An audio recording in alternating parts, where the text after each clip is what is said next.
Kickbox бүл контактын холбооноос улсын авар шалгаруулах анхны тэмцээний зохион байгуулалттай холбоож сэтгүүлчдэд мэдээлэл хийлээ. Анх удаага зохиогдож байгаа энэ удаагийн тэмцээнд эрэгтэй 11, эмэгтэй 3 жингийн англиар нийт 200 тамирчид оролцохоор мэдээлэл өгөөд байгаа бөгөөд Англи, Америк, Герман зэрэг дэлхийн 115 орнд нэлээд эрчимтэй хөгжиж байгаа. Боксын нэгэн төрөл кикбокс нь хөл гарын хамгаалалттай бүсгийнээс дээш цохилт хийдгээрээ нэлээд онцлогтой байлээ. Энэхүү спортоор манай тамирчид багахан амжилт үзүүл дэлхийн цомоос боксчин Ади Амар Зулнай мөнгө хүрэл медалийг хүртээд байна. Анх удаа зохиогчроо тэмцээн гэдэг утгаараа тэмцээний шүүлтийн талаар үзэгчд маань их сонирхож байж магадгүй тий.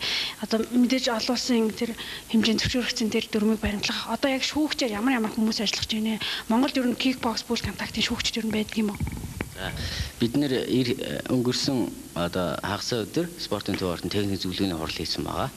Энэ хурлаа үеэр одоо шүүгчдийн зөвлөгөөг сонгож томилсон байна. Тэгэхээр энэ удаагийн улсын авар шалгаруулах шүүгчийн зөвлөл бол Монголын одоо боксын одоо шүүгчдээс бүрдсэн олон улсын болон одоо Монгол улсын мастер одоо ийм тамирчин шүүгчдээс бүрдсэн юм зөвлөл ажил нь одоо ерөнхий шүүгчээр одоо цагдаагийн хошууч олон улсын боксын олон улсын хэмжээний мастер Батгэрэл одоо томилогтой ажиллаж байгаа.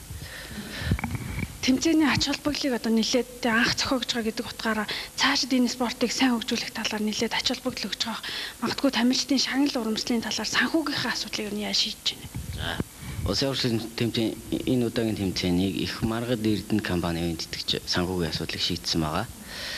За бид нэр ач холбогдлын учир гэвэл энэ удаагийн улсын авар шалгаруулах тэмцээнээс томилогд одоо төрүүлсэн тамирчид ирэх 4-р сард Грек улсад болох дэлхийн авар шалгаруулах тэмцээнд ирэх одоо авж байгаагаараа одоо том шагналтай гэж хэлж болно.